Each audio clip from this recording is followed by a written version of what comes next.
How to customize the Waze map theme. First, open the Waze app and make sure you sign in and on the map view. Tap on three line at top left corner and go to settings. From the settings, scroll down and tap map display.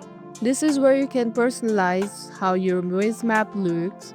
Under the map display, you can turn dark mode on and off, or you can change your map view into 3D, auto, or 2D.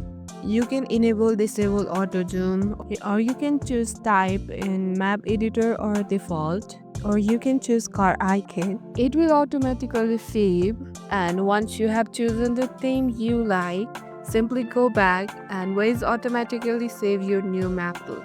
And that's it. If this video helped you, don't forget to like, share and subscribe to our channel, and see you in the next video, and thank you for watching.